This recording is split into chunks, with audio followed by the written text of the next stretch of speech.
etong 18 marites na ito. O tingnan niyo yung mga kasinungalingang mga pinagsasasabi ho. Oh, How about yung kay Leida de Lima? Sinong may alam? Si Laila de Lima po, lagi po yan sa townhouse. Kamiting po sila, boss. Leila de Lima laging nasa townhouse, kamiting po sila, boss. No?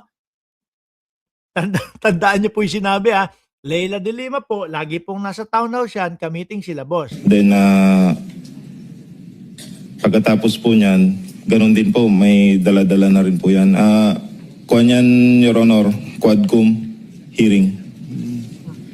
Kailangan nating Quadcom hearing, mga kababayan. Hindi pa naman congressman si Leila de Lima nung mga panahon na yon. Di ba? Oh, nung mga Quadcom series ho, mga bossing, bago pa lang po yun mag-eleksyon. Ano ang mapapala nila kay Leila de Lima kung bibigyan nila ng mali-maletang pera? Walang kapangyarihan, walang posisyon. Di ba? Ano, kung sabihin natin humingi si Leila de Lima ng pera at sasabihin lang ng mga hinihingan niya ng pera, ano mapapala namin sa iyo? Senador ka ba ngayon? Congresswoman ka ba ngayon? Di ba hindi naman? Wala. O, ayan, sabi ni pinsan ko, nasa jail pa niyan si Leila de Lima. Siguro kakalaya pa lang ni Leila de Lima. Sumalo, narinig niyo si Marcoleta? Oh, nasa likod, nasa background. kailangan nating i-clarify muna ano kasi yung pagkabanggit nyo kay Congresswoman Laila de Lima, kasama siya sa mga congressmen ng 19 Congress. Hindi pa siya congresswoman noon eh. Oh. Bakit siya kasama rito doon sa listahan ninyo sa paragraph 43? Yun po yung, siguro po may lapses po kami. So biglang gano'n, siguro po may lapses po kami. Nakita niyo ho mga kababayan, yung mga katarantaduhan nitong mga ito, Diyan kasi, Your Honor, nung Napagkamalan nyo siyang congresswoman noong napag panahon na yun. nung congresswoman, nung panahon na yun, Your Honor, hindi pa po siya kongresista. Pero Pero- yung biglang gano'n, hindi pa kongresista. Pero ang tanong ko sa inyo, ano ang dahilan bakit bibigyan ng maleta si Leila de Lima kung wala namang kapangyarihan, hindi nakaposisyon, lalo na kakagaling lang sa oblo? Di ba? Isa ho yan, mga boss chief mo, sir. Doon sa kasinungalingan nila. Pangalawa, yung kay Pangulong Bongbong Marcos. Tinanong yung isa, ilang maleta pinadala kay Bongbong Marcos? 3 po. Tinanong yung isa, 5 po. Pati yung mga address, mga kababayan. Kaya nga sabi ko ho sa inyo ako, pabor ako, na magkaroon ng hearing, imbitahan yung 18 marites na yan, mga kababayan. Pabor ako doon. Bakit? Unang-una, ang taas ng views niyan. Marami tayong pag-uusapan. Pangatlo, kwela ang araw natin kapagka sila ang pinag-uusapan natin. Dahil nga po, makikita natin yung mga kasinungalingan nila Kaya lang, hindi po worth it Hindi po worth it na, sige dahil sa kasiyahan natin, dahil do'n sa entertainment na makukuha natin, milyong-milyong piso po, 25 milyong piso ang nasasayang kada araw sa Senado. Hindi po ba, mga kababayan?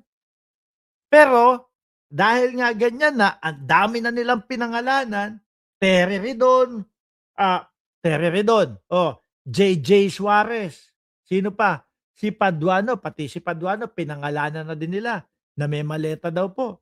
Sino pa? Lahat po nung nasa Quadcom at talagang nagpupush, isinusulong yung impeachment ni Sara Duterte, pinadalan daw po ng maleta. Oh. Ako po, naniniwala ho ako, mga boss chief amo, sir, ito ay diskarte nila para mawalang saysay yung impeachment ng Vice Presidente. Ano po? Sasabihin, kaya naman yang mga yan isinulong yung mga kaya lang naman yan isinulong yung impeachment ng Vice Presidente kasi may mga natanggap na mga maleta. Ganun lang po. Matatawa ka nga Itong mga hinayupak na 'to, eh. Pati ICC nakita mga kababayan. Oh, lahat na po sinakop nila. Ultimo yung ICC nakita na din ho nila. Get Get Trillanes naman din anak ng tokwa talaga itong mga ito, oo. Eto, may usapan hindi, tuloy pa natin 'to. Meet na po kami ni Attorney Baligod, kung congresswoman na po kasi siya, kaya nasama po dyan sa mga congressman po. Naku, eto pa, Diyos ko lulusot ka pa. Pinatotohanan ko yan. Sir President, siguro Ito.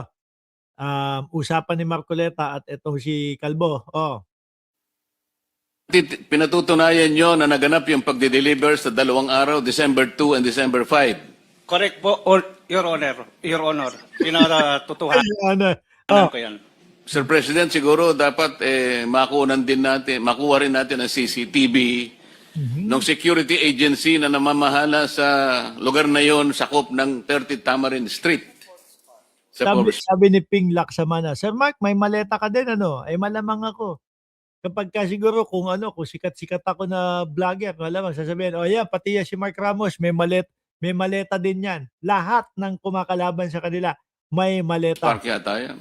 Forbes Park po. Makukuha natin yung kanilang logbook, yung CCTV, para sa ganun, makonfirma natin tama ba ano ba yung plate number nung 3 Grandia na ginamit o kung yung ginamit na Black Fortuner ni Yusek Jojo Cuadis. At kung sino yung namamahala doon sa 30 Tamarin Street. Sabi ni Jonas Benavides, kung totoong nangyari, bakit kayo nagkamali ng mga idinawit nyo? Kagaya nung kay Congressman Alvarez na lang. No?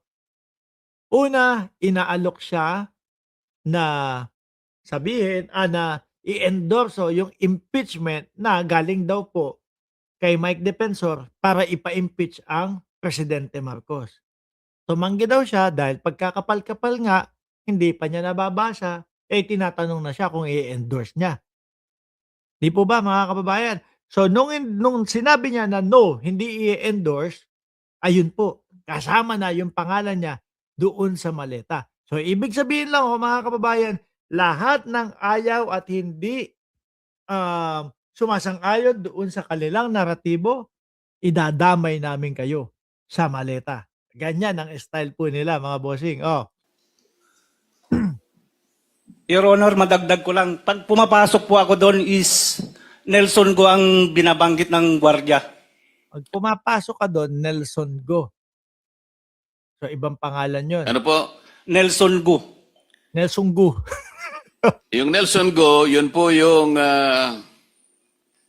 dami ni former Speaker Martin Romualdez. Di ba kabisado ni Marcoleta? Alam na alam ni Marcoleta yung script siya yung sumasagot Saan ka pa? Tanong mo, sagot mo.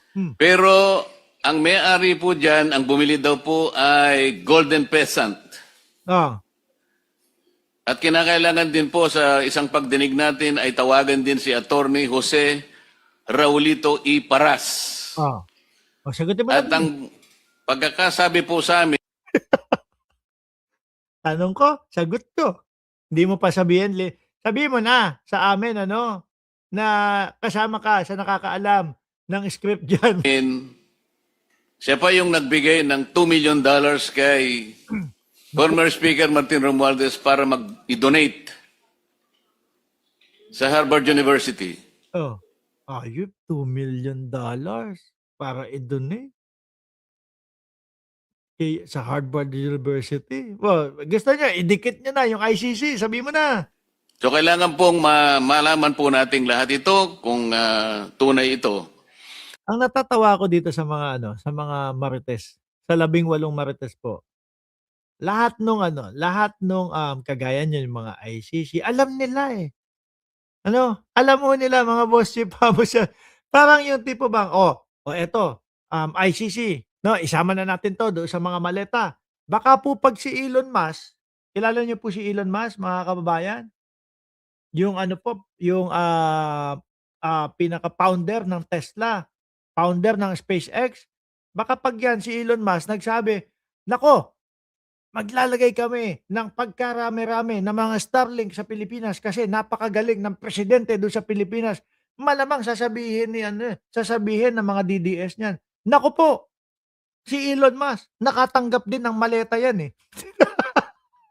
lahat ng disagree sila o lahat ng tao na hindi sila pabor sa kanila, sasabihin nila nakatanggap ng maleta, mga kababayan. At kailangan din po natin sigurong maipatawag, Mr. President, ang Register of Deeds ng Makati para malaman natin kung sino yung may-ari ng 14 Hmm. Nara Street sa Forbes Park.